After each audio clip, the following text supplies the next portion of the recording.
Lebaran sebentar lagi, sambutlah hari yang fitri. Bersihkan diri, sucikan hati, mengisi hari dengan berbagi. Menebar senyum, menabur amal, menyambut hari yang penuh berkah.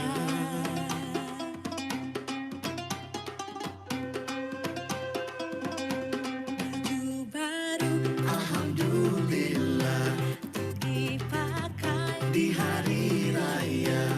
Tak punya pun tak apa-apa, masih ada baju yang lama. Sepatu baru, alhamdulillah, dipakai di hari raya.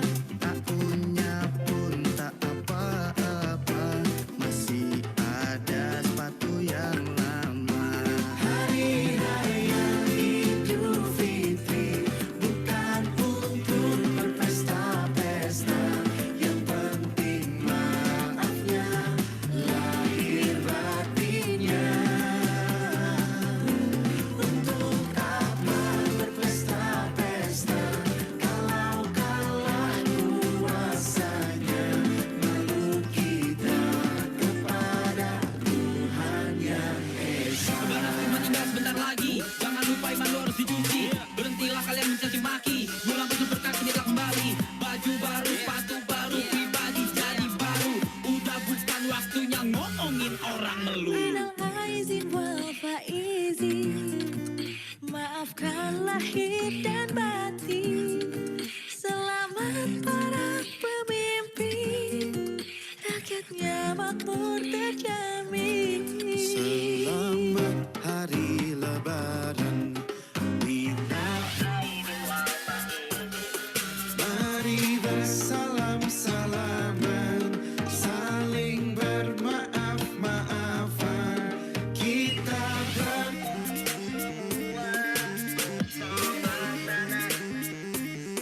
tak lupa kawan semua, jumpa di hari bahagia.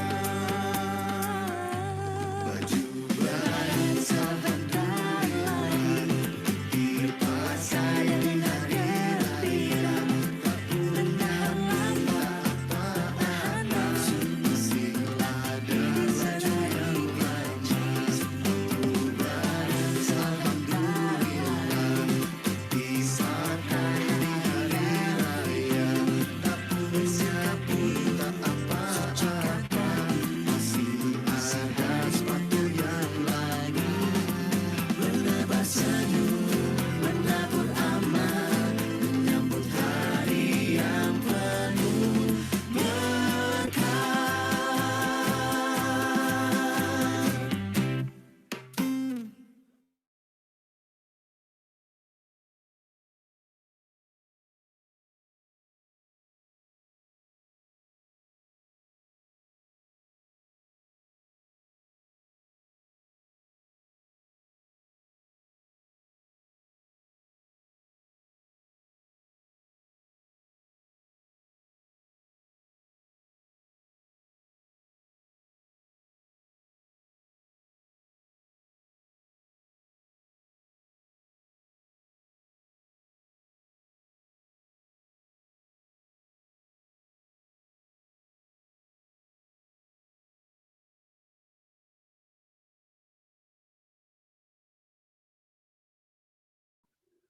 Bismillahirrahmanirrahim. Assalamualaikum warahmatullahi wabarakatuh. Waalaikumsalam warahmatullahi Waalaikumsalam warahmatullahi wabarakatuh. Baik, selamat pagi semuanya. Salam sejahtera untuk kita semua. Om Swastiastu. Namo Buddhaya, salam kebajikan. Senang sekali saya bisa bertemu kembali dengan teman-teman sekalian ya dari kelas 61 D3 Pajak ya tahun 2020-2021 untuk semester terakhir. Ini kita hari ini agak sedikit berbeda karena kelasnya pagi ya, jadi kelihatan biasanya kelasnya siang gitu udah pada sarapan atau udah mandi, ini kayaknya pada uh, masih bau iler semuanya ya. Mudah-mudahan semuanya sudah mandi dan sudah sehat semuanya karena hari ini adalah pertemuan ketujuh atau pertemuan puncak sebelum kita sampai ternyata sudah sampai ke part setengah jalan menuju selesainya semester akhir ini. Ya, semuanya sudah hadir. Teman-teman bisa mengaktifkan videonya. Bagi yang belum, silakan karena saya harus mengambil absen dari tatap maya virtual ini. Ya, gimana nih? Udah libur panjang ya? Setelah sekian lama libur, pastinya materinya udah pada lupa, iya kan? Pastinya materinya sudah menguap sejalan dengan opor, ketupat yang kalian makan bersama dengan seluruh materi yang sudah kita pelajari. Mudah-mudahan teman-teman sudah refresh semuanya karena hari ini sesuai dengan RPS di mata kuliah ini saya akan memberikan studi kasus dan review. Kalau Anda lihat RPS-nya hari ini kita akan belajar tentang studi kasus dan review yang sudah kita pelajari dari pertemuan pertama sampai dengan pertemuan ke-6 kemarin. Ya, sebelumnya karena masih dalam suasana Syawal, tadi sudah saya putarkan lagu. Saya ucapkan selamat Idul Fitri kepada teman-teman yang merayakan dan juga bagi teman-teman yang merayakan kemarin hari kenaikan Isa Al-Masih, besok juga merayakan hari raya Waisak. Saya ucapkan selamat gitu ya. Minal aidin wal faidin, mohon maaf lahir batin. Semoga kita semua menjadi pribadi yang lebih baik ya, dan juga semoga pandemi ini utamanya doanya semoga pandemi ini segera berakhir ya teman-teman. Jadi kita mulai bisa kembali menata dan hidup dengan normal. Tapi sebelum saya sampai ke materi kita hari ini, saya mau tanya dulu, ada nggak sih mahasiswa kita di kelas ini yang sebetulnya pada saat pandemi kemarin itu memang tidak pulang? Maksudnya memang ada nggak sih yang masih tetap ngekos gitu? Karena saya mendapatkan informasi ada mahasiswa yang lebih nyaman untuk tetap tinggal di kos karena lebih konsentrasi belajar atau ada alasan yang lain. Ada nggak kira-kira yang selama pandemi ini itu masih ada di kos atau masih bayar kosan gitu? Ada nggak? Silakan.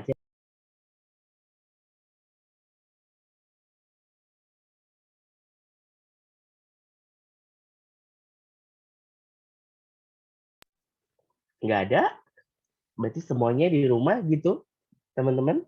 Iya, nggak ada. Nggak ada yang nggak ada Iya. ya di kelas ini ya. Wah, berarti kurang suka tantangan nih gitu. Kemarin saya udah habis marahin Iqbal gitu karena kita maju kelas, oh teman-temannya takut kuis gitu ya. Nah, kalau gitu kita kasih kuis langsung gitu kan. Emang kemarin saya bilang saya mau kasih kuis ya, Iqbal? Kalau dengernya pada gitu, Pak. Ya udah kalau gitu kadang-kadang kan kita Tuhan itu mengikuti kehendak perasaan kita ya gitu. Nah, nah kalau gitu gini teman-teman ya, ini udah pada belajar belum? Pertemuan 1 sampai pertemuan 6 kemarin udah siap kuis dong. Kalau ngelihat dari tampang-tampang muka Astri, tampang-tampang muka Bakti sih kayak nggak siap sih sama sekali buat kuis gitu kan ya. Nah, kalau gitu gini ya, kalau gitu gini, karena saya fair ya, karena, saya fair orangnya gitu. Kalian hari ini 30 ya, nah 30 orang lawan saya sendirian ya, lawan saya dalam satu permainan ini, 30 orang lawan saya. Kalau kalian menang, nggak jadi kuis. Tapi kalau kalian kalah, semuanya kuis. Paham? Jadi kalau kalian bisa menang lawan saya, gitu ya. Nah, kalian jadi kuis. Kita studi kasus aja. Selesai, ya. Saya anggap kalian tidak perlu kuis, gitu. Tapi kalau kalian kalah, semuanya ngerjain kuis. Paham? Nah, hari ini permainannya gampang.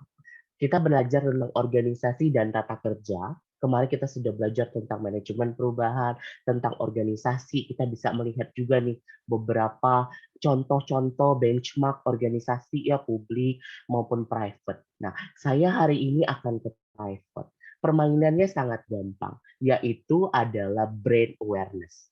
Sejauh mana mahasiswa saya bisa menebak sebuah perusahaan hanya dari logonya saja.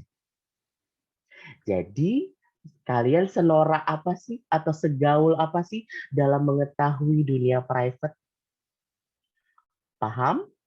Nah, permainannya seperti itu dan kalian bermain 30. Jadi ketika nanti saya tunjuk misalnya yang menebak, saya punya segelintir ya sepaket logo ya, tidak boleh satu pun salah. Kalau satu saja salah, langsung ngerjain soal, langsung ngerjain quiz. Paham ya? Jadi tidak boleh salah. Artinya ketika nanti saya menunjuk, kan nanti modelnya saya menunjuk ya. Misalnya saya hanya menunjuk misalnya Anissa gitu ya. Nah, ketika Anissa tidak bisa, ketimbang salah, dia bisa call a friend atau langsung bilang Ardi. Nanti Ardi nggak bisa terus sampai itu ketemu baru kita bisa ke gambar selanjutnya.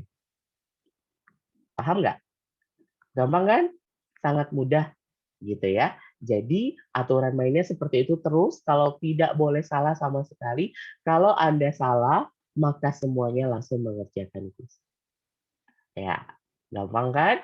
Kalau itu kita biar fair, kita kasih contoh gitu. Karena saya fair. Kita coba contoh.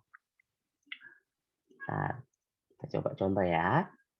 Dan nanti ya pakai waktu. Ya, waktu. Kalau nggak pakai waktu, dan nanti kalian tidak bisa kalah lawan saya. Nah, ini coba nih contohnya nih.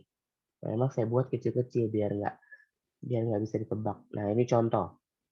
Silakan, kita mulai ya dari yang kiri ke kanan terus terserah deh yang mana. Saya kalau gitu ke Agnes.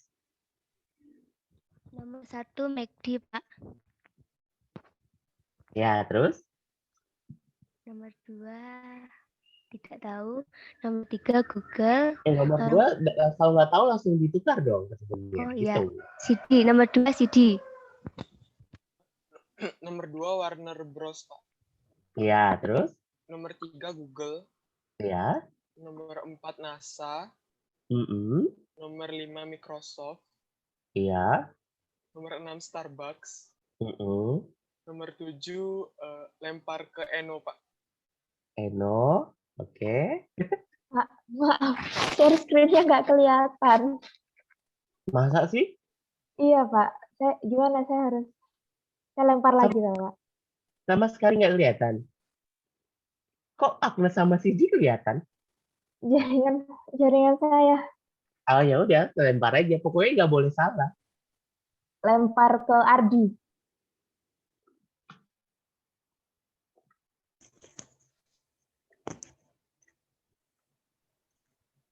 Apa ini nomor Lempar ke 7? Bakti, Pak.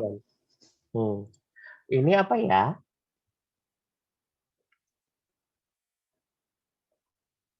Tujuh ini adalah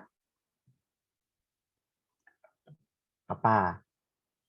Adobe Flash Player. 8 itu adalah Supreme. Gampang kan?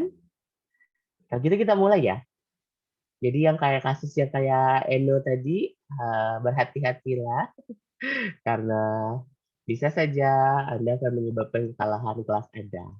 Kita mainkan ya, teman-teman ya. Oke, saya mulai. Waktunya hanya 3 menit. Ya, Iqbal dan Yafa, kita cuma punya 3 menit untuk menyelesaikan segelintir logo ini. Ya, nanti Iqbal kalau waktunya habis langsung bilang ya, Bal ya. Habis, Pak. Gitu. Kita mulai dari 3 menit ya. Saya mulai dari Diki. Kita punya Diki. Siap ya. Ya, soal pertama. Walmart, Pak. Jawaban salah.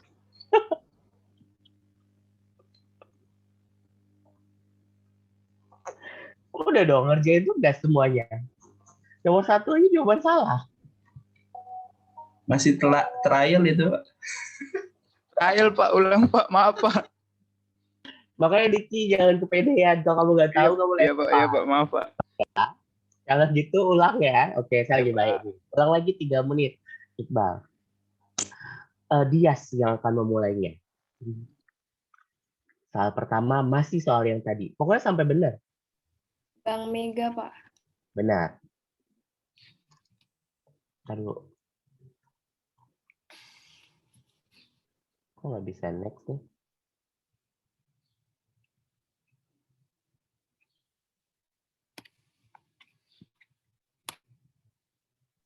Bang Mega benar ya.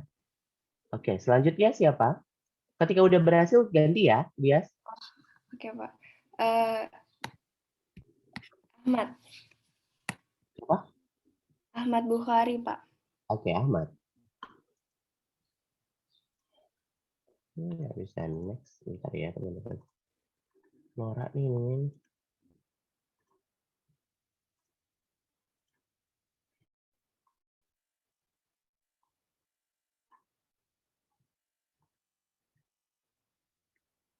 Ya, Ahmad. Nestle, Pak. Hmm? Nestle. Ya, Nestle. Selanjutnya. Nestle. Tigo, Pak. Nora. Hah? Tigo, Pak. Oke, Tigo.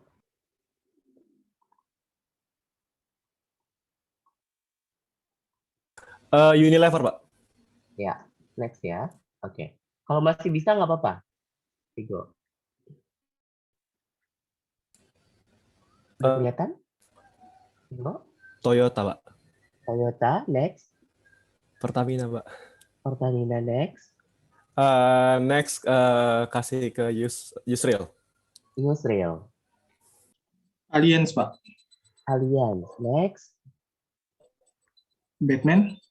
Next. Carrefour. Next. KAI.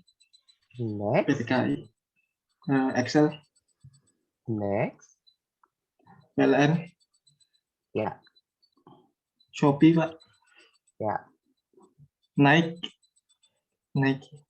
Apple.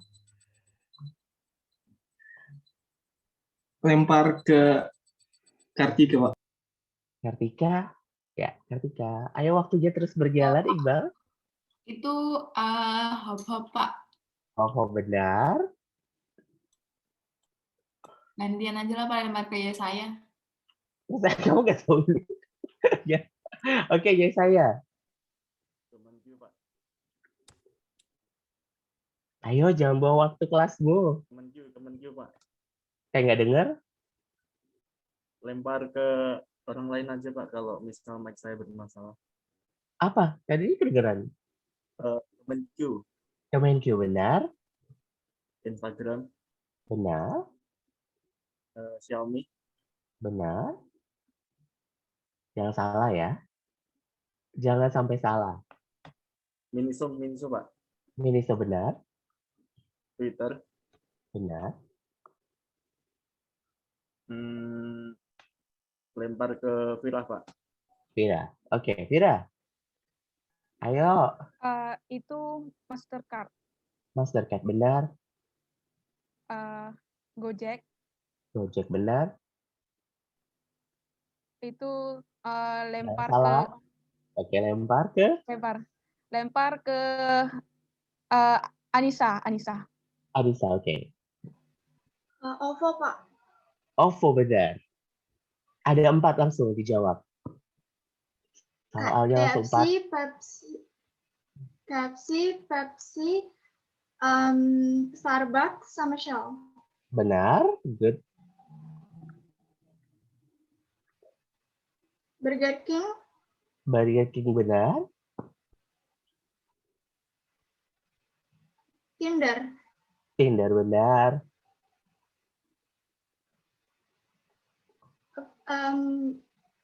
ASEAN, ASEAN, benar. Garuda Indonesia. Garuda Indonesia. Ini lempar ke Ardi, Pak. Ke Ardi, oke. Aespa, Pak. Jawaban salah. Jawaban salah. Apa yang dibilang sama Ardi?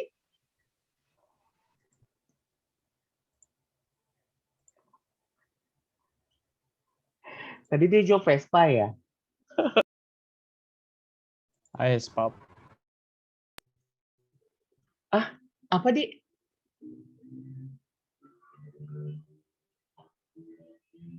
Aespa, Pak. Aespa? Apa itu? Nama penyakit ya? Apa sih? Padahal itu soal 2 terakhir loh. Tadi waktunya mana sih? Pasti Iqbal bohong tuh. Dia udah 5 menit pasti. Dia nggak bilang habis pak waktunya. Lanjut ya, selesaikan ya.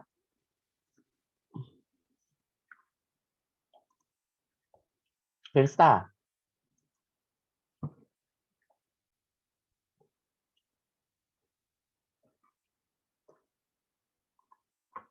Firsta. Lempar ke Lempar ke Arin. Arif. Aduh, masa nggak tahu ini? Dari warnanya, Lempar ke dari Hafid, Pak. Hafid. Dari warnanya ini kelihatan jelas nih logo apa ya nggak sih? Lempar ke Rauzatul, Pak. Kira. Mana tahu Kira. Lempar, Kak. Lempar ke Faizah, Pak.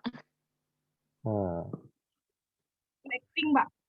Nah, ini adalah logo Blackpink. Ya, next. Lempar ke Siti. CD.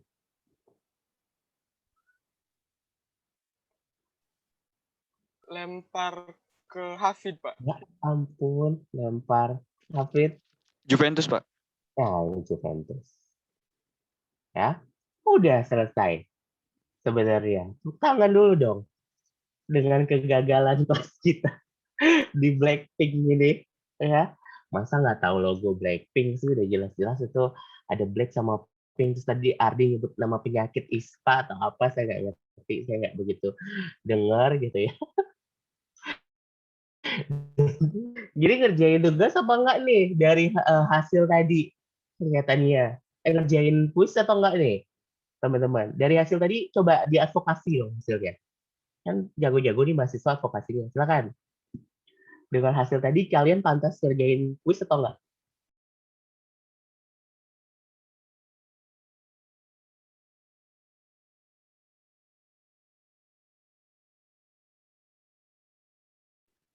Nggak ada yang mau? Bakti deh, coba Bakti. Gimana, Pak? Kalau menurut saya sih karena kayaknya jangan ya. Kenapa jangan? Udah pasti jelek kan nilainya? Kalau kuis hari ini. Ada lagi nggak yang mau ngebelain kelasnya? Masa iya sih? Ya udah Pak, kuis aja daripada ini gitu. Kan kayak gitu kan? Kuis saya nggak pernah mudah. Gimana Bakti? Ngomong dong. Atau yang lain mau ngomong silakan. Mungkin supaya dapat kesimpulan mungkin voting aja, Pak. Voting kamu kira nyari presiden BEM ya. Ya udah kalau gitu, karena tadi saya melihat beberapa seperti Vigo gitu ya. Terus tadi Anissa juga bisa menolong teman-teman yang lihat logonya, hah apa tuh gitu kan. Nah kalau gitu karena saya lagi baik gitu ya, udah hari ini kita nggak usah kuis ya, jadi nggak apa-apa, kalian nggak usah kuis, jadi tidak perlu ada penilaian karena pasti akan sulit bagi kalian untuk menjalankan kuis. Hari ini kita akan studi kasus saja teman-teman ya. Studi kasus ini sangat amat diperlukan. Kenapa? Karena ini akan menjadi pemantik dan referensi kalian dari mengerjakan UTS nanti. Jadi UTS minggu depan untuk mata kuliah OTK itu akan studi kasus banyaknya. Jadi tidak akan hafalan, tapi studi kasus berkaitan dengan materi-materi kita. Artinya, Anda menjawab itu tidak hanya asal menjawab. Jawablah pertanyaan yang diberikan dengan materi yang dipelajari. Paham ya? Jadi kaitkan langsung. Kemudian kalau diminta uraikan pendapat, diminta analisis pendapat, silakan sampaikan pendapat Anda berdasarkan materinya. Nah, hari ini ya saya akan bantu teman-teman untuk bisa mendiskusikan beberapa contoh studi kasus yang ya mungkin nggak mungkin ya akan keluar di UTS. Bisa saja akan mirip, bisa saja nanti akan lain. Tapi Anda akan dapat big picture cara menjawabnya. Kira-kira seperti itu ya. Boleh. Kalau gitu nanti kita akan bagi dulu teman-teman akan membahas studi kasus yang mana, kemudian nanti kita akan berikan waktu bagi teman-teman untuk bisa memberikan pendapat dan nanti dipertanyakan oleh kelompok. Gitu ya. Kalau gitu silakan, saya punya nomor 1 sampai dengan nomor 6 beberapa studi kasusnya. Silakan nih, teman-teman mau pilih nomor yang mana? Ya. Oke, silakan kelompok pertama. Nah, ini dia hari ini kita belajar studi kasus. Silakan kelompok pertama, kelompoknya siapa? Nomor kasus yang mana? Silakan. Ayo lebih cepat kita.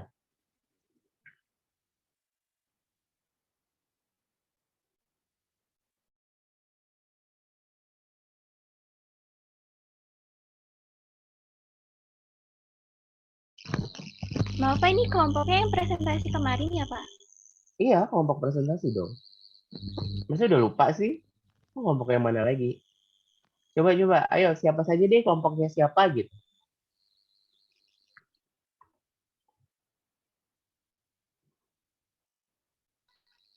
Kelompok 1 milih nomor 6 aja Pak. Saya punya nomor 1 sampai nomor 6. Kelompok 1 ini kelompoknya siapa? Kelompoknya Dede ya? Iya Pak. Oke, ini studi kasus nomor 6 ya. Nah, silakan.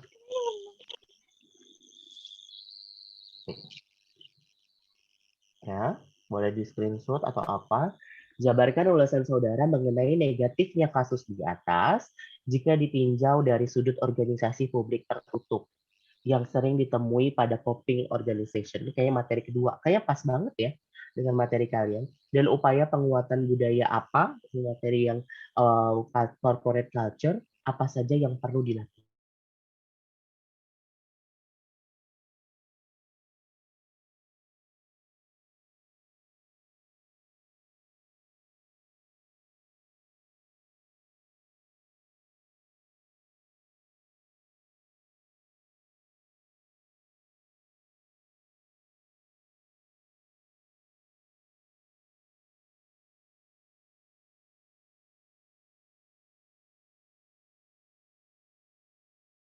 Ya, silakan selanjutnya. Kelompoknya siapa? Kelompok Firsta Kelompok Tirsta. yang nomor 4 slide kelima. Ya, oke. Kasus keempat. Nah, kasus keempat. Sah, lulusan PKN STAN juga bakal disalurkan ke pemerintah daerah. Lulusan PKN STAN akan disebar ke KR. Bagaimana tanggapan saudara dengan kebijakan perubahan lulusan penempatan sekolah ikatan dinas? Uraikan analisis saudara dengan materi manajemen ASN. Gampang ini, sangat relate ke kalian. Ya, cari aja di manajemen ASN. Ada tuh. Dipahami ya, kelompok Tirsta? Baik Pak. Oke, ya silakan kelompok selanjutnya. Kelompok CD, Pak. Ya. Kasus nomor 2. Kasus nomor 2. Oke. Nah, ini lagi happening juga ya kemarin. Ya, rencana THR PNS tanpa tunjangan kinerja yang berujung petisi. Heboh petisi tolak THR PNS Kementerian Sultan disindir habis. Uraikan pendapat Anda, mengapa hal ini bisa terjadi? Ya, Sidik, dan apa yang seharusnya diperbaiki? Elaborasi jawaban saudara menurut manajemen ASN. Sama, ini manajemen ASN juga. Tentang perbedaan tunjangan. Ya, silakan. Selanjutnya kelompok terakhir. Kelompok Kartika, Pak, nomor 5. Nomor 5 ya. Nah, kontroversi usulan Jokowi ganti eselon dengan robot. Eselon 3 dan 4 dihapus, Menkominfo jangan buru-buru. Kasus 5 ini, uraikan pendapat saudara mengenai dampak positif dan negatif dengan kebijakan di layering. Elaborasi dengan prinsip-prinsip dan desain organisasi serta jabatan ASN. Dipahami ya, Kartika dan teman-teman? Gampang nih, kebijakan pemangkasan eselonisasi. Nanti kalian bisa ke prinsip organisasi, ya, desain komando, rantai komando, gitu dengan jabatan span of control dengan jabatan ASN juga, gitu. Ya, oke, sudah semua kelompoknya sudah mendapatkan ini kasus, silakan Anda bisa berdiskusi melalui room chat ini silakan, melalui room WA ini silakan. Mungkin saya nggak beri waktu lama, mungkin sekitar 5 sampai 7 menit. Setelah itu kita diskusikan bersama. Ya, oke, silakan teman-teman berusaha untuk berdiskusi. Mau pakai Zoom ini juga silakan ya, saling-saling kayak pasar aja juga silakan.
Andai aku bisa memutar kembali waktu yang telah berjalan, untuk kembali bersama di dirimu selamanya. Bukan maksud aku membawa dirimu masuk terlalu jauh ke dalam kisah cinta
Baik, teman-teman, kita bisa sambil mulai ya. Karena waktunya terbatas, nanti sambil kita diskusikan saja, ya.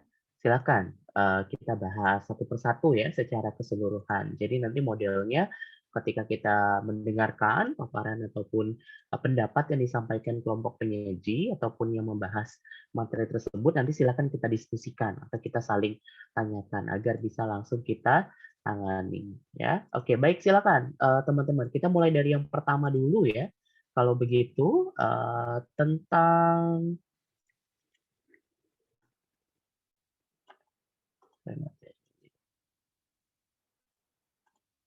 yang gampang dulu aja deh tentang pelayanan publik ya.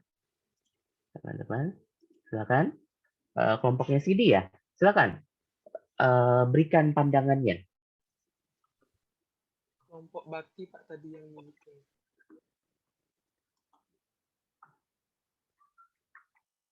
Ya, kita bisa saling fokus dulu ya teman-teman ke materi kita hari ini. Jadi silakan supaya kalian bisa mendapatkan semuanya.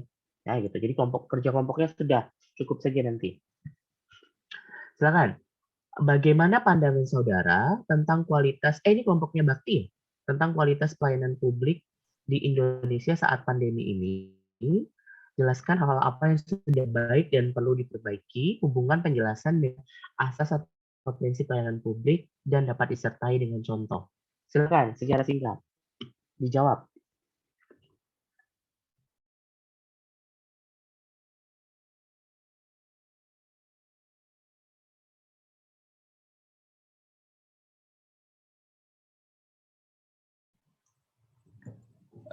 Izin coba menjawab, Pak. Ya, silakan. Kelompoknya Bakti ya? Iya. Kalau berdasarkan yang ironi pelayanan publik masa pandemi itu yang kami dapat dari penjelasannya itu ada penolakan terkait dengan pelayanan karena disebabkan oleh pelayanan yang dilakukan secara daring, Pak. Mungkin kalau kami bagi dua kelompok, jadi ada yang membahas tentang prinsip dan juga tentang azas. Dalam hal ini saya akan membahas tentang azasnya terlebih dahulu, Pak. Untuk azasnya dulu mungkin dari keprofesionalan mungkin ya Pak ya, yang kami sorotnya di sini seharusnya walaupun pelayanan publik itu dilakukan secara daring, tapi mungkin untuk pelayanan tertentu itu mungkin ada sebagian masyarakat yang belum mengetahui ataupun tidak dapat atau belum bisa menggunakan daring itu, jadi pelayanan mungkin bisa dilakukan secara tetap langsung gitu Pak untuk pelayanan-pelayanan tertentu gitu. Lalu dari segi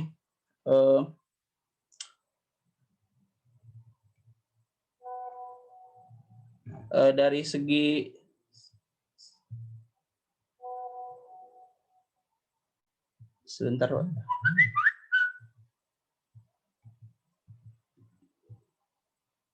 Keterbukaan juga mungkin Pak ya. Mungkin sebagian masyarakat juga banyak belum mengetahui tentang ketentuan-ketentuan terkait di masa pandemi ini. Mungkin masih banyak yang mengira bahwa baik di sebelum masa pandemi maupun setelah masa pandemi itu kegiatan dalam hal pelayanan publik itu tetap sama gitu Pak. Jadi mungkin dari dua itu dulu, kalau dari saya mungkin teman saya akan menambahkan. Iya, silakan. Tadi udah asas, silakan. Mau ke prinsip.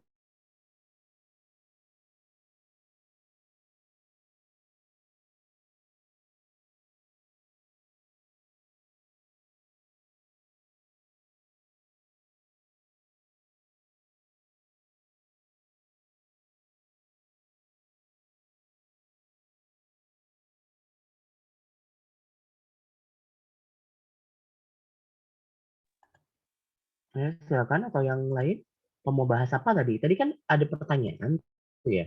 Seperti pertanyaannya itu kan bagaimana pandangan saudara tentang kualitas pelayanan publik di Indonesia saat pandemi ini? Maksudnya apakah sudah berjalan? Kalau Anda belajar kualitas pelayanan publik, ini udah berjalan benar atau belum gitu loh. Kalau sudah benar, mana yang sudah cocok dengan asas atau prinsip pelayanan publiknya, gitu, dan mana yang belum diperbaiki. Tadi ironinya kan tadi kesulitan akses, ya kan? Kemudian ada diskriminasi nggak? Nah itu coba dicek, gitu. Kemudian ombudsman-nya terima ribuan laporan, laporannya tuh apa rata-rata, gitu. Apa sih tantangan dari pandemi ini terhadap pelayanan publik, teman-teman? Bakti dan Tia? Apa tantangan pelayanan publik di masa pandemi? Izin menambahkan, Pak. Ya. Jadi mungkin tadi beberapa sudah dijelaskan sama teman saya teman saya Bakti. Jadi menurut kami tantangan utama dari pelayanan publik masa pandemi itu sendiri, Pak. Jadi di sisi lain kita harus memenuhi asas-asas dan prinsip-prinsip dalam pelayanan publik seperti kesederhanaan, kejelasan, kepastian waktu dan sebagainya. Tapi di sisi lain kita juga harus mematuhi protokol kesehatan. Jadi mungkin menjadi hal yang wajar menurut kelompok kami menjadi hal yang wajar bagi pelayanan publik jika di awal-awal pandemi kita masih berusaha untuk menyesuaikan dengan kondisi yang ada. Makanya menurut kelompok kami wajar, Pak, kalau misal ombudsman itu menerima ribuan laporan karena di sisi pemerintah juga kita selain harus memenuhi asas dan prinsip, kita juga harus memenuhi protokol kesehatan, sehingga memang harus ada beberapa penyesuaian yang membutuhkan waktu itu, Pak. Jadi prinsip dan asas pelayanan publik di awal-awal memang menurut kami sulit untuk dipenuhi karena memang kondisi pandemi itu memerlukan penyesuaian yang lama, Pak, membutuhkan waktu juga untuk penyesuaiannya. Ya, artinya sebenarnya pelayanan publik di masa pandemi ini bagaimana menurut saudara? Apakah sudah baik, gitu? Dan kenapa jadi baik? Hal apa yang menjadi baik bagi kita? Kenapa hal ini menjadi tidak baik? Kenapa masih banyak laporan dari ombudsman di sana? Kalau ditinjau dari asas dan prinsip ataupun standar layanan publik. Nah, dari asas ini kita bisa lihat, teman-teman, nggak usah jauh-jauh deh. Misalnya, Anda waktu awal-awal pandemi dengar cerita nggak banyak teman kalian yang kuliah terus demo karena udah daring tapi kuliahnya biaya UKT-nya tetap tinggi, ya kan? Itu bisa jadi contoh. Jadi asas pelayanan publik di masa pandemi kalian bisa lihat ada yang sudah baik, ada yang belum. Contoh yang sudah baik adalah misalnya penerapan teknologi informasi. Jadi masyarakat dapat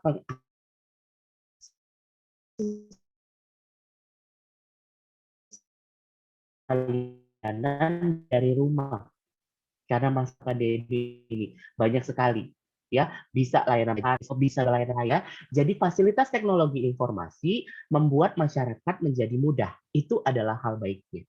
Hal negatifnya jika ditinjau dari asas, saya ambil satu contoh saja.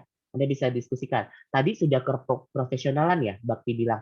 Walaupun kaitan keprofesionalan itu mungkin pada aparaturnya, Bakti. Tapi coba cari di keseimbangan hak dan kewajiban. Tadi ya, mahasiswa yang demo, biaya UKT-nya tidak diturunkan, sedangkan fasilitas yang dia terima itu tidak ada atau kurang dari yang seharusnya, ini ada keseimbangan hak dan kewajiban. Jadi bayarnya tetap mahal gitu ya. Kemudian, tapi tetap hak yang dia perdapati itu tidak seimbang dengan kewajibannya. Dipahami ya, teman-teman, maksud dari keseimbangan hak dan kewajiban. Itu satu contoh saja. Kemudian masalah akses, ya, kecepatan, kemudian keterjangkauan tadi dijawab dengan teknologi. Tapi juga ada masalah di fasilitas dan perlakuan bagi kelompok rentan dan persamaan perlakuan atau tidak diskriminatif. Misalnya bagi akses kesehatan. Gitu. Anda bisa lihat di masa pandemi itu hampir kita sampai ke titik di mana fasilitas kesehatan kita itu kolaps, teman-teman. Ya kan? Jadi Anda bisa ambil fasilitas bagi kelompok rentan. Misalnya bagi mereka yang kaum tua tidak bisa mengakses teknologi, bagaimana mereka bisa mendapatkan antrian online di puskesmas. Jadi ada juga permasalahan di sana, bagaimana pelayanan publik di masa pandemi itu diberikan atau mendapatkan sentimen negatif dari mereka yang kelompok rentan, terutama yang tidak terbiasa dengan teknologi. Ya, itu juga bisa kesamaan hak.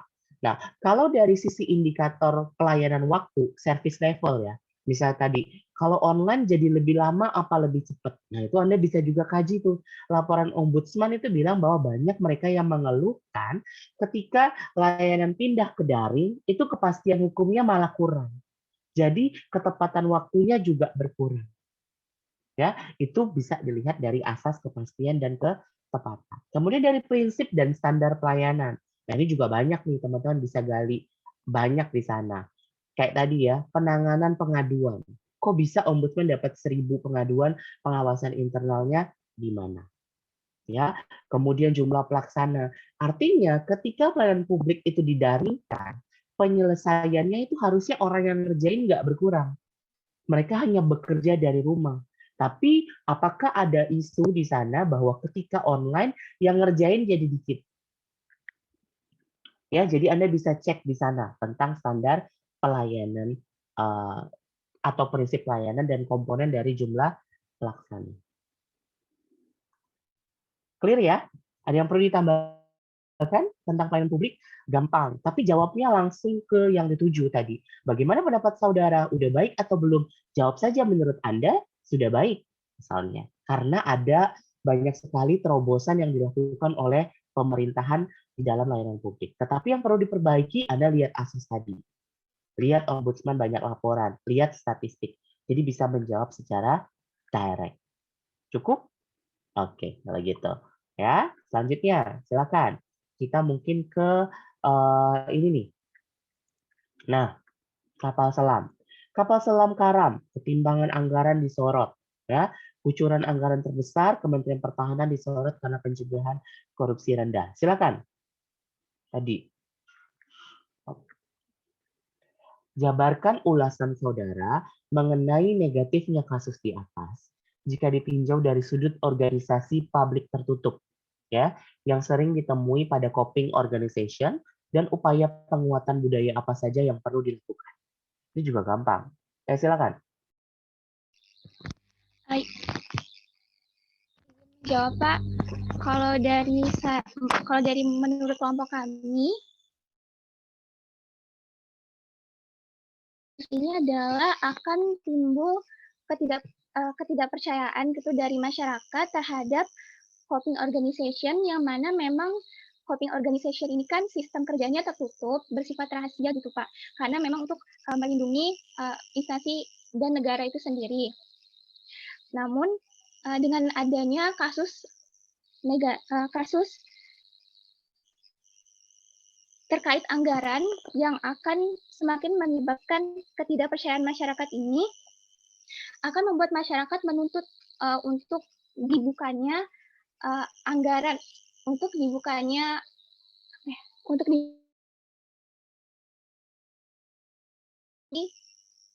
instansi tersebut gitu.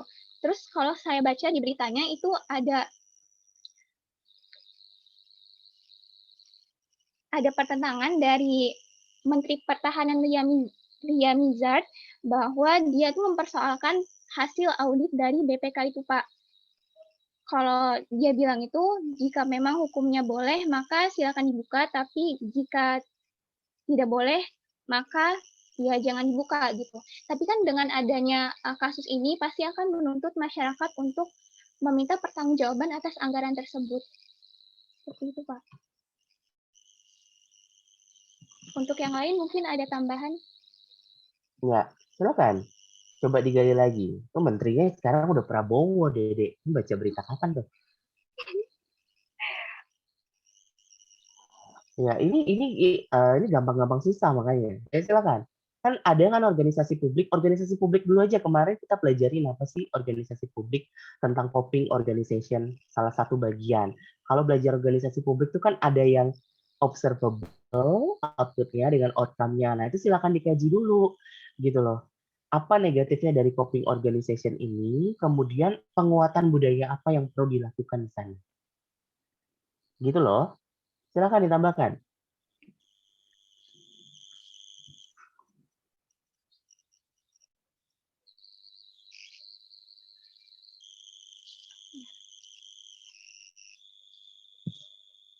Izin menambahkan, Pak. Coping organization itu memang outcome sama output-nya itu tidak bisa diamati karena mungkin untuk yang Kementerian Pertahanan ini memang baiknya seperti itu karena alutsista salah satu aspeknya yaitu alutsista itu kan seharusnya dirahasiakan ya Pak ya untuk menjaga keamanan negaranya itu. Jadi di situ juga menjadi sisi negatifnya. Jadi masyarakat itu tidak bisa secara gamblang melakukan kontrol begitu Pak atas kegiatan-kegiatan atas output dan outcome yang diberikan oleh Kementerian Pertahanan ini. Jadi agak susah untuk bisa disorot, untuk bisa dibuka kepada publik itu tadi Pak. Oke. Mungkin Terus begitu. penguatan budaya apa? Nah ini lari ke budaya organisasi. Apa yang perlu dikuatkan dari organisasi coping? Gitu loh. Kan sudah benar nih, teman-teman tadi kelompok ini udah benar. Jadi apa permasalahannya dari budaya coping? Kita tahu dulu deh, kemarin kan belajar tentang organisasi publik ya, teman-teman. Nah, itu baca lagi kalian tentang dari 4 organisasi publik tentang output dan outcome. Saya sudah jelaskan. Kemarin siapa yang jelasin tuh ya, kelompok penyaji. Nah, output itu adalah hasil produknya, outcome adalah tujuan yang lebih besar. Nah, kalau organisasi publik ada output yang observable dan unobservable, ada outcome yang observable dengan unobservable ya, dari production organization, craft, procedural dan ada coping. Nah, coping ini dia produknya sama outcome-nya tuh seringkali kita nggak bisa lihat teman-teman. Nah, ini banyak ada di misalnya Biro Investigasi ya, kalau kita punya BIN, kemudian Kementerian Pertahanan yang memang output-nya tuh nggak kelihatan karena kan nggak ada perang terbuka setiap hari, ya kan? Jadi memang dia tidak terlihat gitu loh. Outcome-nya pun seringkali kita nggak bisa pantau apa sih produksi, tahu-tahu habis aja tapi anggarannya paling gede. Nah, itu adalah isu dari coping organization. Seringkali masyarakat, bahkan pemerintahnya sendiri tadi bilang ya, pemerintahnya itu mempertanyakan anggaran yang ada di Kementerian Pertahanan. Tahu-tahu habis saja buat bikin senjata, tapi outcome-nya nggak tersedia gitu loh tentang jenis organisasi coping organization ini. Jadi ketika misalnya ada kapal selam yang tiba-tiba gitu ya tenggelam, orang jadi tanya lah selama ini pemeliharaannya ada nggak sih, layak nggak sih alutsista Indonesia? Itu kan yang selalu ditanyakan oleh masyarakat, ya kan? Nah, silakan. Terus apa dong penguatan budaya yang perlu dilakukan oleh coping organization ini? Memang dia punya special mission, pasti dong rahasia alutsista nggak mungkin dibeberin. Nah, tapi ada nggak penguatan budaya, kalau kita tinjau di penguatan budaya, yang bisa dilakukan untuk coping organization ini? Silakan. Izin Pak, jadi kalau berdasarkan di PPT itu ada 7 langkah kegiatan untuk memperkuat budaya organisasi. Dan menurut kelompok kami, poin utama terkait dengan masalah kapal tadi ada di poin 7 yaitu koordinasi dan kontrol begitu Pak. Jadi sistem pengendalian internal dari Kementerian Pertahanan sendiri yang harus diperbaiki untuk memperbaiki budaya organisasinya gitu Pak. Mungkin untuk ya, selain itu secara lebih real apa saja ya yang bisa kita lakukan?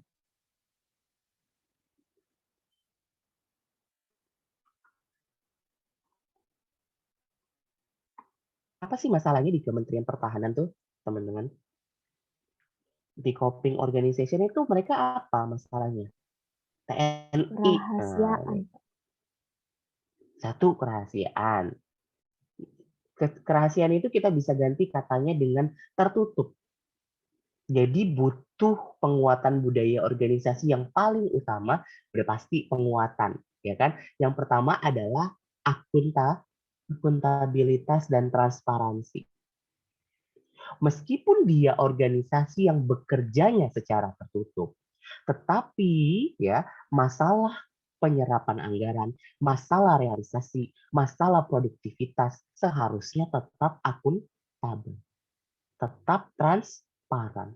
Jadi tetap harus dikuatkan masalah akuntabilitas dan transparansi. Meskipun produknya, cara kerjanya itu dia tertutup sekali. Kita nggak tahu kan kapal selam itu jalan kemana aja. Itu prosedur kerjanya, silakan. Tetapi penyerapan anggaran, biaya yang dikeluarkan untuk kebutuhan dari kapal selam itu tetap harus akuntabel dan transparan. Satu itu. Dipahami ya, teman-teman. Kemudian, kalau kita bicara Kementerian Pertahanan tadi ya, yang jadi isu itu adalah masalah anggaran yang terlalu besar. Nah, anggaran yang terlalu besar ini Anda bisa lihat penguatan budaya organisasinya seperti apa. Misalnya tadi dari sisi perencanaan. Benar nggak sih kebutuhan kita seperti itu? Indonesia yang sedemikian besar lautnya, itu cuma punya kapal selam 4. Compare to other countries. Anda bisa lihat contohnya. Gitu. Nah, kok bisa ya negara sekecil Singapura kapal selamnya 20? Indonesia yang lautnya sedemikian besar cuma 4. Artinya ada penguatan budaya organisasi yang diperlukan dari sisi perencanaan. Ya, jadi silakan tadi pengawasan, kontrol itu internal ya tetap harus dilakukan penguatan. Jadi itu tentang penguatan budaya organisasi di coping organization. Dipahami ya ini? Teman-teman, silakan kalau ada yang mau tanya atau yang belum jelas gitu tentang suatu studi kasus, Anda bisa tanya gitu di forum ini, silakan. Cukup tentang tadi coping organisasi, baca lagi ya organisasi publik, baca lagi penguatan budaya. Gitu. Kita lanjutkan? Oke. Silakan. Selanjutnya yang tentang udah masuk ke ASN. Nah, masuk ke yang pertama, Tangstan dulu deh. Ya, bagaimana tanggapan saudara dengan kebijakan uraikan analisis saudara dengan manajemen ASN? Ya. Baik, terima kasih.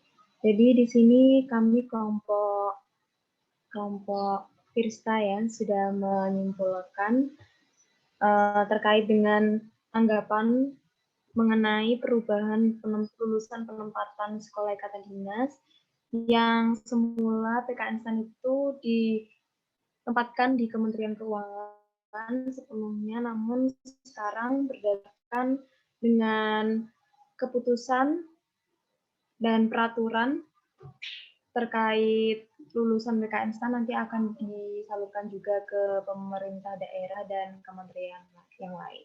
Nah, terkait dengan ini, kami menilai ada sisi pro dan sisi kontra terkait dengan kebijakan ini karena sebelumnya pada tahun 2018 di mana kita memasuki atau melakukan pendaftaran masuk PKN STAN di angkatan 2018 ini sudah ditentukan siapa saja yang akan masuk ke PKN STAN lewat jalur Kemenkeu atau Kementerian Keuangan dan jalur non-Kementerian Keuangan yang juga keputusan tersebut didasarkan pada rencana strategis di tahun tersebut. Namun setelah kita melewati beberapa tahun di PKN STAN dan sekarang di tahun 2020 ternyata ada alokasi tersendiri terkait dengan lulusan PKN STAN karena menurut rencana strategis di tahun 2020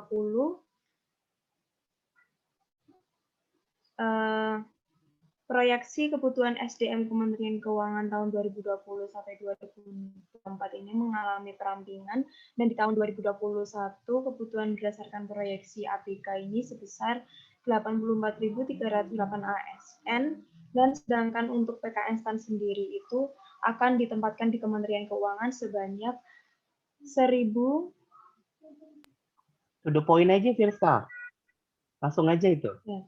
Bagaimana tanggapan dan uraikan Ya, analisis saudara? 2014. Nah, karena kita sesuai dengan Undang-Undang Nomor 5 Tahun 2014 sebagai ASN dengan menurut pasal 3 wajib menerima atau bersedia ditempatkan di seluruh wilayah negara kesatuan Republik Indonesia sesuai dengan pasal 3 kewajiban pegawai ASN. Nah, karena adanya range ini, jadi kita mau tidak mau harus menerima dan bersedia untuk ditempatkan di mana saja, tidak di Kementerian Keuangan. Untuk kontranya, karena seperti yang tadi saya sudah dijelaskan bahwa karena yang pertama kita sudah melakukan perjanjian di awal bahwa ada pemisahan begitu ya, pemisahan antara Kementerian Keuangan dan non-Kementerian Keuangan. Keputusan ini tentu mengejutkan banyak pihak, tetapi kembali lagi ke pasal 23 tadi di Undang-Undang Nomor 5 Tahun 2014 bahwa sebagai ASN harus bersedia untuk ditempatkan di mana saja. Seperti itu, Pak. Mungkin dari kelompok saya ada yang mau ditambahkan. Ya. Untuk Arin, Diavan, Diki. Ini belum kejawab loh, Firs. Uraikan analisis saudara dengan materi manajemen ASN. Gitu. Kan kamu bilang tadi boleh ada positif negatif gitu kan. Yang kalau positif karena Undang-Undang 5 harus siap ditempatkan di mana saja. Ya silakan, legowo gitu. Yang negatif karena tadi mikirnya udah harusnya terpisah di Kementerian Keuangan gitu kan. Harusnya ya tetap di Kementerian Keuangan. Itu adalah analisis saudara dari hal yang Anda paham. Tapi kalau dari materi manajemen ASN dibuka nggak tadi? Apa sih yang bisa Anda sampaikan kalau Anda sudah belajar tentang manajemen ASN dengan kebijakan perubahan ini? Izin menambahkan. Gitu loh maksud saya. Ya silakan. Kalau dikaitkan dengan materi manajemen PNS, untuk manajemen PNS itu sendiri kan ada urutannya, mulai dari penyusunan dan penetapan kebutuhan, kemudian pengadaan. Nah, untuk penyusunan dan penetapan kebutuhan itu, setiap instansi pemerintah kan wajib menyusun kebutuhan jumlah dan jenis jabatan PNS berdasarkan analisis jabatan dan analisis beban kerjanya. Nah, itu dilakukan dalam jangka waktu 5 tahun dan diperinci tiap 1 tahun berdasarkan prioritas kebutuhan. Nah, tadi perincian 1 tahunnya itu salah satunya udah disebutin sama Firsta yang ada 1000 sekian yang diplot oleh Kementerian Keuangan itu untuk diambil dari PKN instan. Nah, jadi untuk kasus yang ini itu karena ada renstranya itu untuk 2020 dan 2024, sementara kita lulus di 2021 berdasarkan renstranya itu yang diambil dari PKN instan itu untuk Kementerian Keuangan itu tidak bisa semua anak, dan sudah ada peraturan juga di renstra yang 2020 ini terbit akan ada yang dialokasikan ke pemerintah daerah dan juga kementerian. Oleh karena itu, ya ini memang sesuai dengan peraturan. Kembali lagi seperti yang dikatakan Vista, untuk penyusunan dan penetapan kebutuhan kita hanya bisa menerima. Ya. Jadi dari ditinjau dari manajemen PNS, prosedur yang kita pelajari kemarin, teman-teman, ketika ada sebuah perubahan penempatan, alokasi, dan formasi, itu ada pada fase penyusunan dan penetapan kebutuhan, serta dari proses pengadaan. Ya kan? Jadi pada waktu di awal, boleh saja kita punya penyusunan dan penetapan kebutuhannya sekian, tetapi kemudian direvisi kembali, kemudian dialokasi kembali, kemudian disesuaikan kembali pada tahapan penyusunan dan penetapan kebutuhan. Artinya, yang saya bisa sampaikan, Anda bisa menjawabnya seperti ini ya. Kebijakan perubahan yang terjadi pada lulusan PKN instan itu sesuai dengan manajemen PNS yang diatur Undang-Undang 5 2014. Dimungkinkan adanya perubahan pada tahapan penetapan kebutuhan dan proses pengadaan. Jadi sangat dimungkinkan sesuai dengan aturan yang tersedia. Gitu. Tetapi Anda bisa sampaikan juga bahwa dari sisi Anda tadi sudah disampaikan Vista, tentu saja kebijakan perubahan alokasi ini sangat berpengaruh. Ya kan? Utamanya pada apa? Utamanya tentu saja pada pihak yang diberikan, misalnya pada mahasiswanya satu, gitu kan. Kemudian STAN itu kan sangat eksklusif ya, teman-teman. Bagaimana materi kuliahnya sangat spesifik tentang keuangan negara, tentang perpajakan yang memang kebutuhannya ada pada Kementerian Keuangan. Nah, ini akan menjadi tantangan atau challenge apakah lulusan PKN dengan spesifikasinya seperti itu bisa fit pada kementerian yang lain. Iya dong, karena dalam hal perencanaan dan pengadaan itu harus dilakukan dengan sistem apa? Sistem merit sesuai dengan kualifikasinya. So best man will be in the best place. Nah, jadi bisa saja pertanyaan bagi mahasiswa STAN gitu, apakah seorang Bakti, apakah seorang Siti gitu akan bisa cocok atau fit di organisasi yang dia tidak lumrah baginya. Misalnya Bakti jadi kerjanya di Polri. Kan corporate culture-nya bisa saja berbeda. Nah, Anda bisa singgung ke budaya organisasi. Ketika mahasiswa di dalam ikatan dinas itu sangat spesifik, mereka mempelajari budaya organisasi yang khusus. Dan apakah budaya organisasi yang mereka pelajari ini akan fit dengan budaya organisasi yang jika tidak sesuai dengan yang mereka require di awal. Gitu saja. Jadi Anda menanggapinya dari sisi tadi spesifikasi teknis, kemudian Anda bisa tadi ya singgung juga di kompetensi sosiokultural, kompetensi manajerial. Apakah fit seorang lulusan STAN itu di organisasi yang institusi yang lain? Dipahami maksud saya? Anda bisa elaborasi ke sana di kompetensinya. Jadi belum tentu gitu loh kita bisa fit di organisasi yang lain. Karena pelajarannya, karena pembekalan dan spesifikasi kedinasan yang sangat utama gitu ya. Sama juga kita balikin gitu. Misalnya IPDN. IPDN cocok nggak ya kerja di Kementerian Pariwisata gitu atau Kementerian Pemberdayaan Perempuan? Nah, itu Anda juga bisa gali di sana. Nggak mesti tentang lulusan STAN. Kira-kira seperti itu.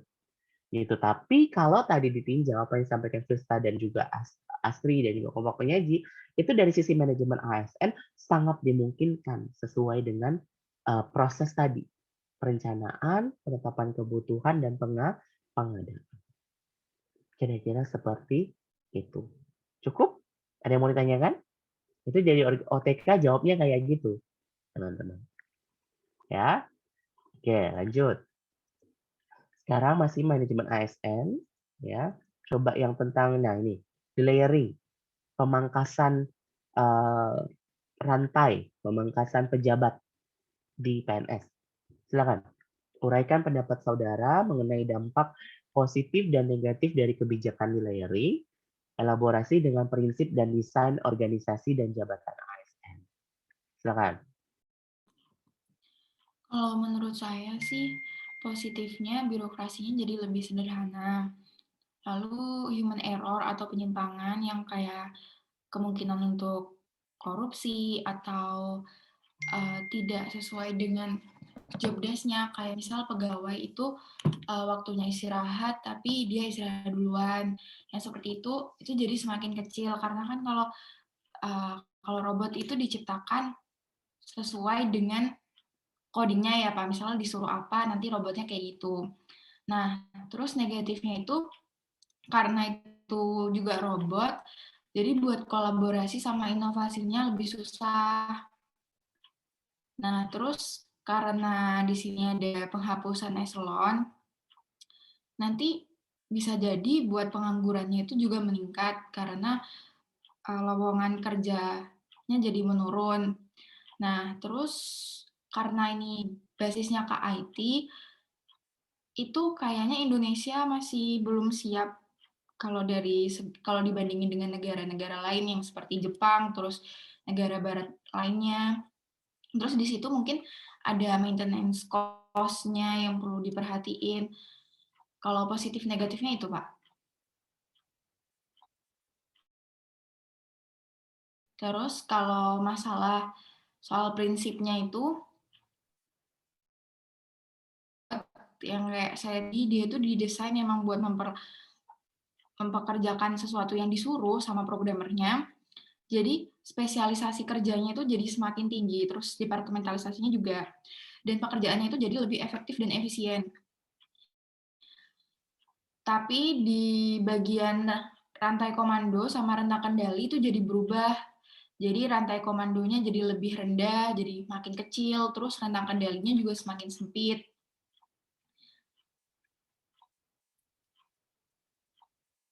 Terus kalau yang desain organisasi, sebenarnya dia tetap ke mekanik sih, Pak, karena spesialisasi sama departementalisasi, profesionalisasi juga tinggi. Cuma karena dia udah mengadopsi IT, mungkin bergerak ke desain organisasi kontemporer. Nah, sedangkan untuk pengaitan dengan jabatannya,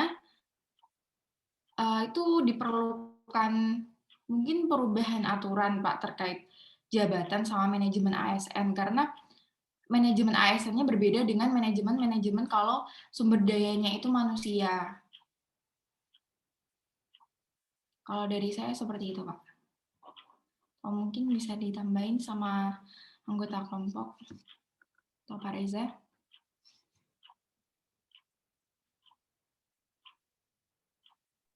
Ya, silakan ditambahkan.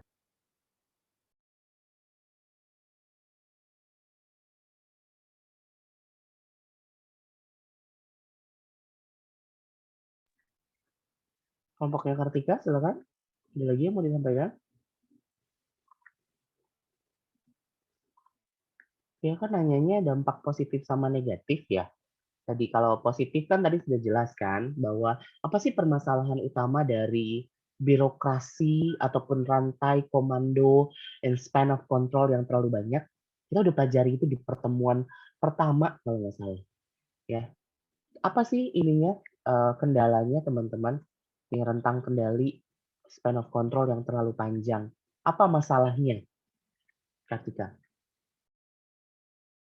Kalau span of control-nya terlalu besar, itu jadi lebih nggak efektif dan efisien, karena yang di atas itu nge-manage banyak orang di bawahnya gitu, Pak. Jadi nantinya tidak terfokus. Ya, jawabnya adalah ketika rentang kendali yang terlalu banyak, yang terjadi di pemerintahan adalah birokrasinya menjadi lebih rumit dan lebih lambat. Jadi pasti dong, ketika misalnya ada proses hierarki organisasi yang terlebih dahulu atau proses birokrasi yang terlalu berbelit-belit dan bertingkat-tingkat, maka akan menjadi pemantik lamanya pelayanan. Satu itu. Jadi positifnya, kebijakan di layering ini adalah untuk mempercepat pelayanan bagi publik. Udah pasti. Memberikan layanan yang lebih baik kepada masyarakat karena status quo-nya kondisi pelayanan publik yang birokrasinya panjang akan menjadi lebih lama. Anda bisa bayangin mau bikin SIM, bikin paspor itu lama banget yang seharusnya bisa lebih cepat karena pejabatnya cuti. Padahal pejabatnya cuma eselon 4 yang cuma ngelewatin doang dari dia ke pejabat yang lebih tinggi.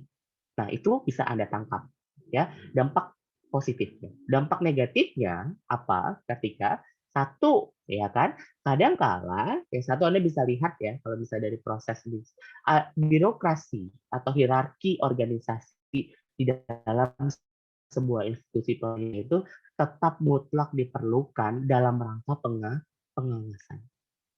Jadi memang dibuat adanya jabatan-jabatan itu untuk melakukan pengawasan terhadap suatu proses birokrasi. Jadi Anda waktu PKL Anda harus tahu bahwa ada tuh para kasih-kasih yang bertugas sebelum sampai untuk melakukan pengawasan dari sisi koreksi, dari sisi memberikan masukan, dari sisi melakukan pengawasan, ini tetap diperlukan. Nah, apakah semua institusi pemerintah itu masih perlu atau tidak perlu, ini harus dilakukan kajian yang spesifik. Jadi nggak bisa kalau ditanya kepala kantor pajak itu dengan kasih-kasihnya bisa nggak dihapuskan. Sampai sekarang belum bisa dihapuskan. Karena fungsinya masih sangat spesifik dan mutlak diperlukan dalam rangka pelayanan publik. Itu adalah dampak negatifnya. Kemudian tadi robot, nggak semua gini loh.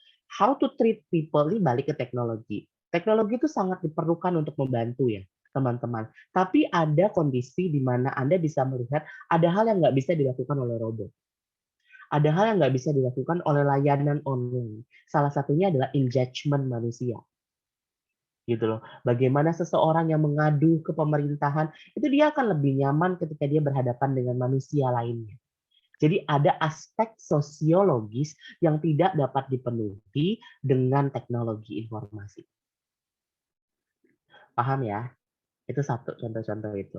Nah, kemudian tadi prinsip organisasi ya dengan desainnya, mekanistis tadi gitu loh. Nah, apakah penyederhanaan, pemangkasan eselonisasi itu perlu atau enggak? Anda bisa jawab sangat dependable.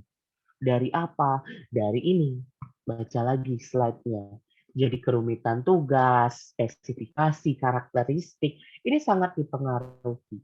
Jadi kalau tadi saya bilang standarisasi tugasnya, kalau memang pekerjaannya standarisasinya sama dan sangat rutin, administratif, silahkan. Untuk dilakukan pemangkasan sangat dimungkinkan rentang kendali itu kita pangkas. Paham ya teman-teman? So it's so dependable. Bagaimana Anda bisa menjelaskan ini ketika ditanya? Silakan Anda ambil contoh yang lain. Karakteristik karyawan gitu. Karyawannya banyak misalnya, ya kan? Dan karakteristiknya mereka adalah analis-analis gitu. Itu tentu saja span of control-nya silakan lebih pangkas karena sudah bisa terotomatisasi. Tapi kalau orang-orang pabrik misalnya, mereka tetap perlu manajer, mereka tetap perlu supervisor. Nah, ini Anda bisa kaji di sana. Dipahami ya, teman-teman? Cukup ya? Banyak ya ini ya. Baca lagi tentang itu. Lanjut. Ya, studi kasus kita ke yang terakhir ya. Nah, ini. Silakan. Tentang kemarin ribut-ribut Kementerian Sultan disindir habis mengenai THR PNS. Silakan. Baik Pak, jadi berdasarkan diskusi kelompok kami tadi, untuk kasus ini, mengapa kasus ini bisa terjadi? Nah, kalau kita lihat dari APBN, penerimaan negara di tahun 2020 itu mengalami penurunan dibanding tahun 2019. Itu sekitar 19% penurunannya. Nah, lalu jika kita lihat dari manajemen PNS, itu di Undang-Undang Nomor 5 tahun 2014, yang bagian penggajian, nah, tunjangan hari raya sendiri kan tidak disebutkan di sana. Jadi kalau menurut kami, mungkin tunjangan hari raya ini sifatnya tidak tidak sewajib gaji dan tunjangan kinerja setiap bulannya. Kan kalau tunjangan kinerja setiap bulannya itu berdasarkan capaian kinerja. Nah, lalu juga karena fokus APBN ini digeser ke program pemulihan ekonomi nasional, jadi alokasi penerimaan negaranya dialokasikan ke yang dianggap lebih darurat, mengingat saat ini kan kondisinya masih pandemi. Lalu apa yang harus diperbaiki? Mungkin dari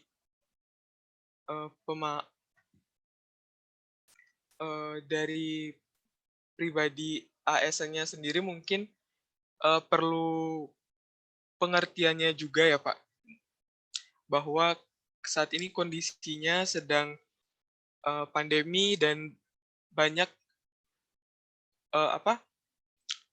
pos-pos anggaran yang lebih perlu prioritas pendanaan seperti itu Pak. Mungkin ada yang mau ditambahkan oleh teman-teman di kelompok saya atau Pak Reza? Ya, silakan ditambahkan. Mengapa hal ini bisa terjadi? Maksudnya yang terjadi itu bukan THR-nya dipotong. Oke, THR-nya dipotong karena kondisi keuangan negara dan juga prioritas pemulihan ekonomi nasional. Gitu kan, Sidi kan? Tetapi kenapa jadi bisa ada petisi? Kan ribut-ribut nih di Twitter. Baca nggak sih kalian? Ya kan? Kenapa ya hal ini bisa terjadi? Masa sama ASN saling ini tuduh-tuduhan, saling sampai ada yang bikin petisi, itu kenapa bisa terjadi? Apa sih isunya? Ada yang tahu nggak isunya? Kayaknya Sidi jarang buka Twitter deh tuh. Atau tahu? Kalau tidak salah, tadi saya lihat beritanya itu karena Menteri Keuangan sempat menjanjikan di tahun lalu itu untuk tunjangan tahun ini akan diberikan full sampai dengan tunjangan kinerja. Seperti itu. Ya, full. Selain itu, apalagi? Ada lagi isunya itu sampai ke Kementerian Sultan. Yang lain enggak. Kenapa? Kalau nggak salah sih yang bea cukai itu dapat, tapi yang lain enggak. Apalagi tuh? Iya. Apa yang dapat? Gitu loh. Saya juga kesel sih ngomonginnya, tapi ya udah kita ngomongin aja deh. Kalau gitu. Jadi selain DJP, yang lain tuh dapat tunjangan kinerja tahunan, teman-teman. Jadi ada bonus tahunan yang diberikan oleh Kementerian Keuangan kepada pegawai non DJP, ya bea cukai dan lain-lain. Semuanya tuh mendapatkan tunjangan tahunan, gitu kan? Nah, di saat yang hampir bersamaan dengan terbitnya THR. Jumlahnya besar nggak? Besar sekali. Kenapa? Karena sampai 4-5 kali tunjangan kinerja sebulan. Jadi pelaksananya bisa dapat 30-40 juta satu kali tunjangan itu yang diberikan, berdekatan dengan THR yang dibagikan, gitu loh. THR yang dibagikan, dan ternyata THR yang dibagikan itu hanya hanya gaji pokok saja. Padahal dijanjikannya tadi sudah sampaikan Sidi, mungkin bukan dijanjikan ya, disampaikan sebelumnya bahwa akan full. Tapi kan bisa saja menyesuaikan. Nah, mengapa hal ini bisa terjadi? Jawabannya tak lain tak bukan karena adanya perbedaan perbedaan penghasilan yang diterima oleh tiap-tiap ASN.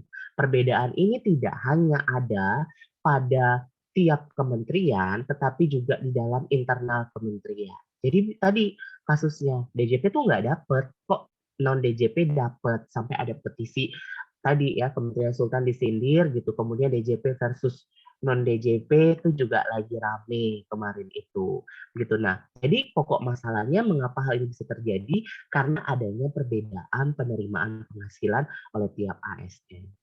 Satu itu. Kemudian tadi kan pertanyaannya elaborasi jawaban saudara dengan apa? Dengan manajemen ASN. Apa tadi manajemen ASN? Sidi, kira-kira apa sih yang bisa kita perbaiki dari manajemen ASN? Kalau tadi ada sampai ribut-ribut begini, tak lain tak bukan adalah dari sisi penggajian dan tunjangan serta penghargaan.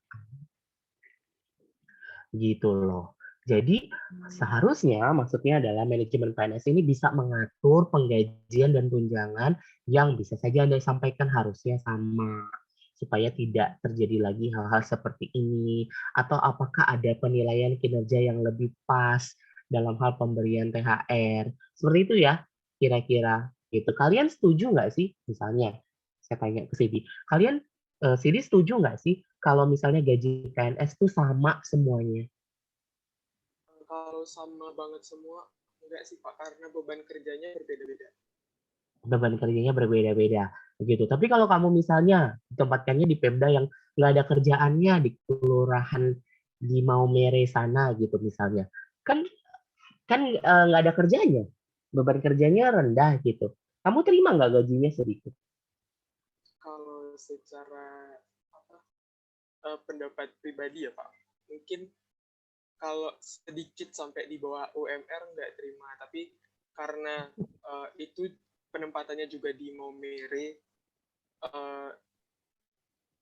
jadi kurang terima sih Pak kalau gajinya kecil. Jadi kamu bisa bilang gitu ya, sesuai beban kerja, tapi kalau kamu dapatnya yang kecil kamu nggak mau gitu kan.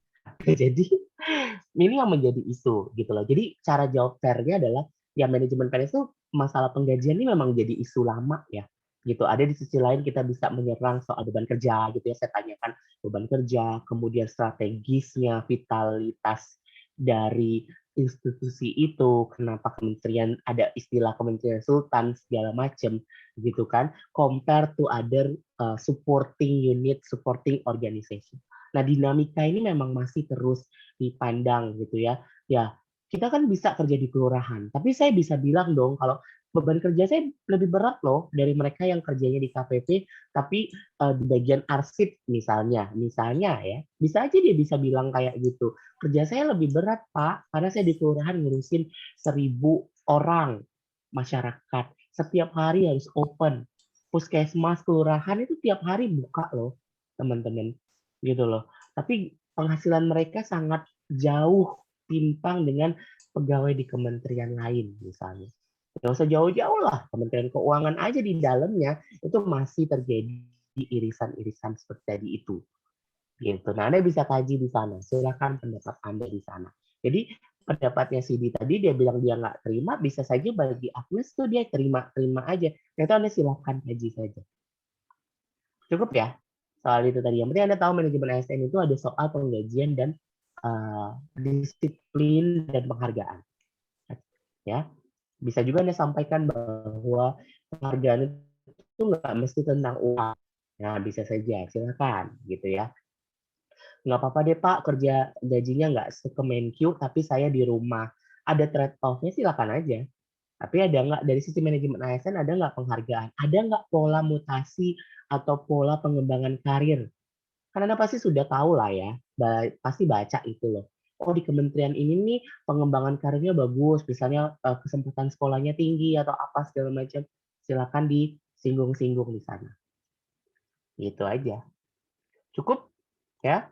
Dan lagi ada satu kan ada 6 ya, kalau kita bahas bareng.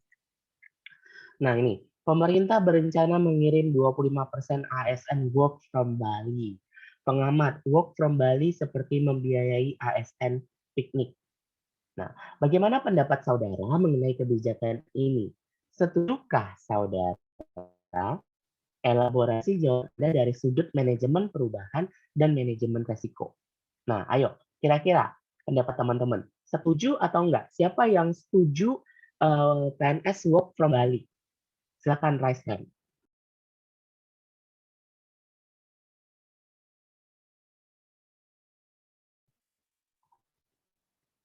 Nggak ada yang setuju. Ya, berarti semuanya nggak setuju ya. Kenapa nggak setuju? Nanti lawan saya setuju. Misalnya. Silakan. Kenapa nggak setuju? Ayo dong pendapat. Mohon maaf Pak, saya izin menjawab. Saya kurang setuju karena saya masih belum mengerti kenapa harus ke Bali gitu Pak. Kenapa harus 25% ke Bali gitu? Ya kan kamu kemarin baca nggak berita? Menteri Luhut tuh bilang bahwa pariwisata nih Bali ini Pura Uluwatu ini tuh kosong, nggak ada isinya, hampir kolaps Bali itu. Ya nggak sih Sidi? Maksudnya masih sepi gitu ya. Benar-benar perekonomian yang bergantung pada pariwisata itu sangat amat terpukul. Hampir 2 tahun pandemi gitu ya teman-teman. Nah jadi diinisiasikan untuk bisa melakukan penyerapan ekonomi melalui ASN yang bekerja dari sana. Gitu, Hizkia. Gimana kira-kira? Kalau ditinjau dari sisi penyerapan anggaran gitu ya. Kenapa nggak setuju? Manajemen perubahan, manajemen resiko.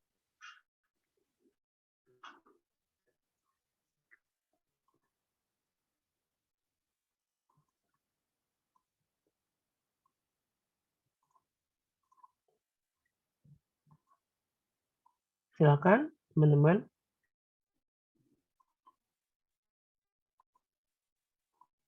Masa nggak punya pendapat? Kira-kira mau nggak kalian kerja dari Bali? Udah dari Bali, Pak. Ya, maksudnya kerjanya dari Bali atau kerjanya di tempat wisata gitu kan? Ayo dong coba. Yang kemarin bahas manajemen perubahan deh.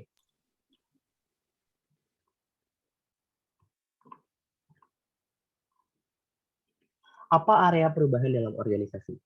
Teman-teman. Ini manajemen perubahan tuh kalian harus tahu area perubahannya saja. Jadi kalau saya dari sisi misalnya, ketika misalnya, dapat nih ya Kementerian Keuangan boleh kerja dari Bali. Saya hari ini langsung daftar tuh orang pertama saya gitu work from Bali. Kenapa? Yang pertama adalah dari sisi kita WFH yang sudah lama gitu harus mulai kebosanan, fatigue, macam Anda bisa cari itu mengenai boredom ya kebosanan gitu ya. Jadi nah kemudian berkaitan dengan area perubahan ini kan bagian dari perubahan memindahkan tempat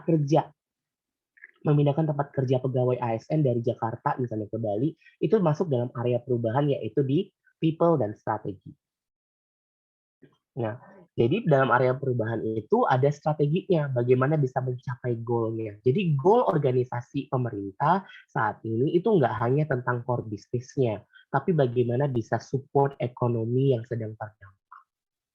Satu itu. Jadi strategi ini diperlukan dari perubahan organisasi sah-sah saja, gitu loh. Karena strateginya adalah untuk mencapai goal yang lain, yaitu pemulihan ekonomi nasional.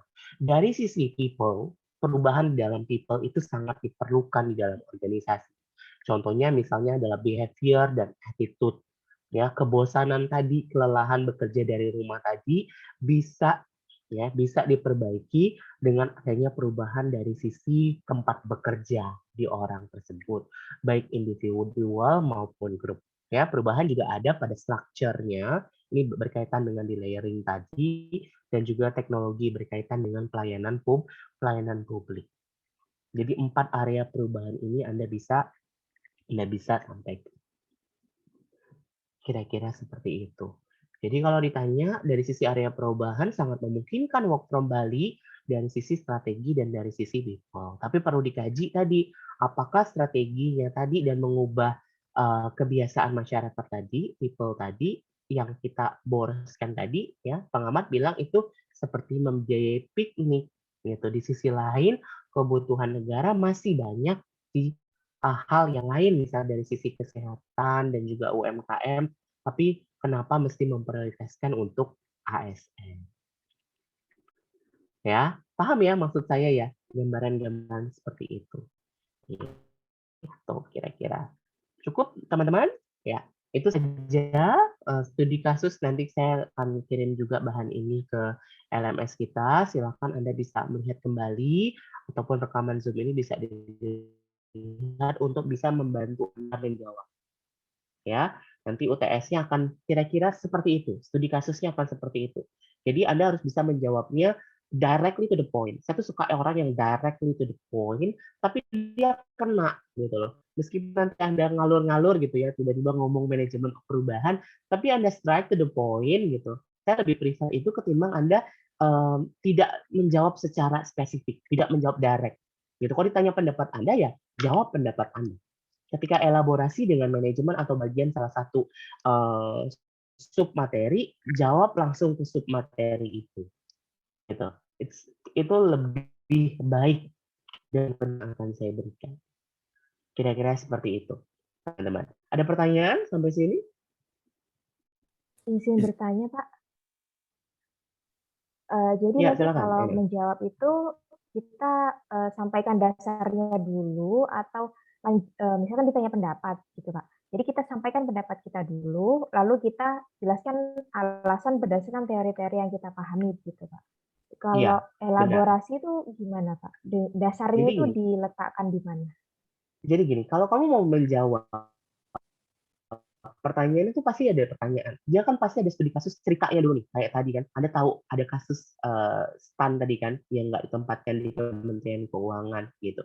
Anda langsung jawab pendapat Anda saja. Ketika diminta uraikan pendapat Anda, menurut saya kebijakan ini memiliki dampak positif dan negatif.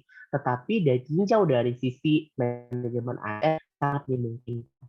Nah, fakta-faktanya nggak usah kalian ulas lagi, teman-teman. Karena udah ada di soal itu. Boleh kalian selipkan.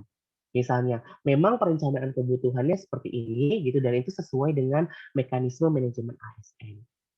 Boleh, dan itu di dalamnya. Gitu. Tapi nggak usah lagi diantarkan di awal, kemudian baru masuk ke pendapat Anda. It takes time menurut saya. Karena Anda akan punya banyak soal di sana untuk Anda kerjakan. Kemudian maksud dari elaborasi adalah bagaimana Anda bisa melihat, saya tadi menjelaskan gitu ya, Anda tidak hanya menjelaskan satu sisi, tapi Anda bisa menjelaskan yang lain lagi. Kayak tadi, masalah THR tadi. THR tadi kan masalah di manajemen ASN itu dari sisi penggajian. Ya kan? Nah, penggajian itu disesuaikan dari beban kerja. Tapi saya nggak akan selesai di situ.